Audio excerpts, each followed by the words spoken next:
नमस्कार, मैं आनंद अग्निहोत्री। आप देख रहे हैं इंडिया चैनल।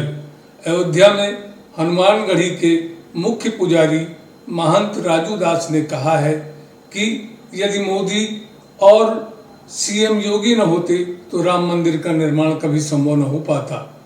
तब हिंदू कहते थे कि अपने जीते जी हम मंदिर देख लें तो बहुत अच्छा हो। राम मंदिर चढ़ावे की चोरी के बारे में जो बातें सामने आ रही हैं, विपक्ष उनको अनावश्यक हवा दे रहा है। उन्होंने कहा कि अगर विपक्ष में आस्था होती तो स्वयं राम मंदिर का दर्शन करने आता, लेकिन वे नहीं आए। देखिए इस बारे में हमारे संवाददाता अनिल कुमार सैनी की रिपोर्ट।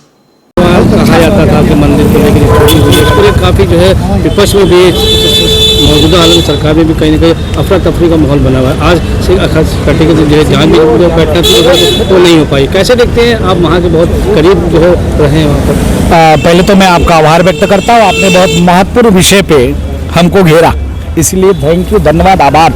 देखिए, राम मंदिर सनातनियों के लिए, राम भक्तों के लिए, हिंदू जनमानस के लिए आस्था का केंद्र है। आप कभी राम मंदिर का निर्माण नहीं हुआ था उसके पहले किसी हिंदू से बात करते होंगे, रोते हुए बिलखते हुए वो हिंदू कहता था कभी मेरे सामने में मंदिर बन जाता तो अपने जीते जी में मंदिर देख लेता। मैं आभार व्यक्त करता हूं देश के माननीय प्रधानमंत्री जी का, कोट कोट धन्यवाद व्यक्त करता हूं माननीय उत्तर प्रदेश के यशस्वी मुख्यमंत्री पूज्य योगी आदित्यनाथ जी महाराज का। भूतो न भविष्यति, संभव नहीं था। अगर मुख्यमंत्री योगी आदित्यनाथ जी महाराज नहीं होते, प्रधानमंत्री मोदी नहीं होते तो मंदिर संभव नहीं था। क्योंकि आपके जैसे पत्रकार जब हम लोगों को कभी बोलने का मौका देते थे, जब हम लोग बोलते थे मंदिर के पक्ष में, तो वहां पर 99% लोग विरोध करते थे। अरे मंदिर की बात करते हो, दंगा हो जाएगा। राम मंदिर की बात करते हो, दंगा हो जाएगा। लेकिन आज मंदिर का निर्माण भी हुआ, लेकिन वहां पर जो गड़बड़ियां हुई है, उस गड़बड़ी को लेकर उत्तर प्रदेश के माननीय मुख्यमंत्री पूज्य योगी आदित्यनाथ जी महाराज ने एसआईटी गठित किया। विपक्ष लगातार इस चीज का विरोध किया कि नहीं, यहाँ ऐसा हो गया वैसा हो गया। एसआईटी गठित हुई, गिरफ्तारी हुई, क्योंकि राम मंदिर का जो ट्रस्ट है वो प्राइवेट ट्रस्ट है, वो सरकारी ट्रस्ट नहीं है। उन्होंने सरकार से निवेदन किया कि यहाँ पर हमारी मदद की जाए। वहाँ पर एसआईटी गठित हुई। आपने देखा होगा 8 गुनाहगार, 2 सहयोगी, 10 लोगों की गिरफ्तारी हुई। 2 महत्वपूर्ण पद पर जो व्यक्ति थे उन्होंने नैतिकता के आधार पर इस्तीफा दिया। विपक्ष का काम है आरोप लगाना।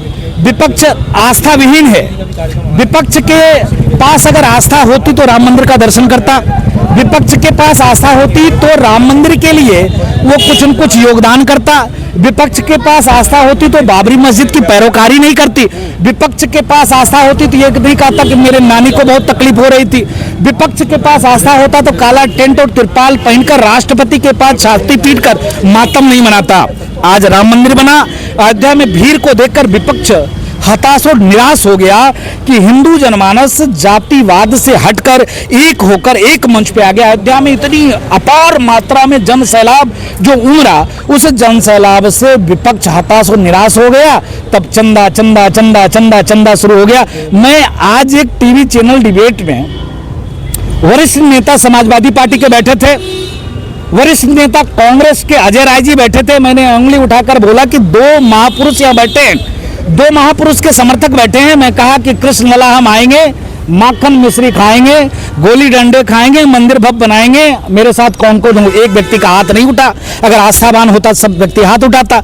वहां तो सिर्फ राजनीति कर रही है और कुछ नहीं। तो राजनीति से प्रेरित होकर माननीय पूर्व मुख्यमंत्री अखिलेशुद्दीन साहब घेर रहे हैं और कोई बात नहीं।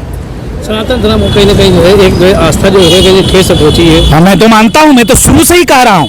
हमने शुरू से 3 साल पहले भी सवाल उठाया था। मैं तो शुरू से कह रहा हूं, जिन जिन लोगों ने गुनाह किया फांसी चढ़ा दो ना। कोई मना कर रहा है क्या? बीच चौराहे पे लटका दो ना उनको।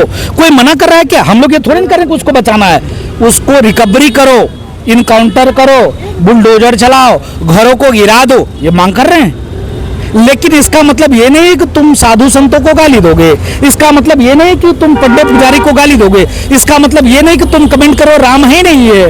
राम होते तो वहां चोरी नहीं होती। आप बताओ, स्वामी प्रसाद मौर्य जैसे व्यक्ति ऐसे टिप्पणी कर रहा है, अब हंस रहे लोग, बोले राम ही नहीं है, वो बेवकूफ बना रहा है। अगर राम होता तो चोरी नहीं होती, लोग मर जाते। ये कौन सी बात हो गई? कभी आपने ईसाई पर टिप्पणी किया कभी आपने इस्लाम पे टिप्पणी किया? करके देख लीजिए, गला कट जाएगी आपकी, नहीं कर सकते। सनातन इतना सस्ता है, आप टिप्पणी कर रहे हो। इसके नाते आप ठीक है, वहां गड़बड़ी हुई, उस पर आप सवाल खड़े करो, कोई दिक्कत नहीं है। हम आपके साथ हैं और सदैव साथ रहेंगे, लेकिन आप आस्था पे कुठाराघात करोगे तो ये नहीं चलेगा। सनातन धर्म में जो है जिस तरह से कहा जाता है कि एक बहुत पाक धर्म है, मगर इसको लेकर सेक्रेटरी जो जांच हो रही है, क्या लगता है निष्पक्ष की जांच नहीं नहीं, देखिए एकदम, अगर SIT बनी तभी तो 8 लोग की 10 लोग की गिरफ्तारी हुई। आपने देखा, अगर हम आस्थावान हैं और हम संविधान को मानते हैं और संवैधानिक रूप से कार्रवाई चल रही है, और दूध का दूध पानी का पानी होगा। पूज्य योगी आदित्यनाथ जी महाराज ने कहा कि भाई घबराओ मत, आप ऐसे विपक्ष जो आरोप लगा रहे हैं उसे घबराइए मत, सब होगा, हो रही है। देखिए ना, आप समझिए कि संघ के 2 वरिष्ठ प्रचारक नैतिकता तो इस्तीफा दे दिया। आपने देखा होगा कि 10 लोग की गिरफ्तारी हो गई, रिकवरी हो रही है। तो SIT गठित हुई, इसी के नाते तो हो रहा है। इस्तीफा देने से चीजें वापस आ जाएंगी क्या? नहीं, रिकवरी हो रही है, नहीं आएगी। आप मैं पूछना चाहता हूं कि माननीय मुलायम सिंह जी ने गोली चलाई, क्या आज वो लोग राजनीति कर रहे हैं कि नहीं चल रहे हैं? कर रहे हैं। क्या उनके प्राण वापस आ पाए? क्या नहीं आ पाए। 84 कोसी परिक्रमा बैन कर दिया, हम लोग को जेल डाल दिया, क्या हो पाए? क्या हनुमानगढ़ी जैसे सिद्धपीठ पे नमाज पढ़वा दिया, क्या वो कलंक वापस हो सकता है? क्या नहीं हो सकता। तो जो हो गया वापस नहीं हो सकता। हाँ, आने वाले भविष्य में ऐसा गलती ना हो, ऐसा कोई गलत कार्य न करे, इसके नाते ठोस कार्रवाई होनी चाहिए। बहुत बहुत शुक्रिया।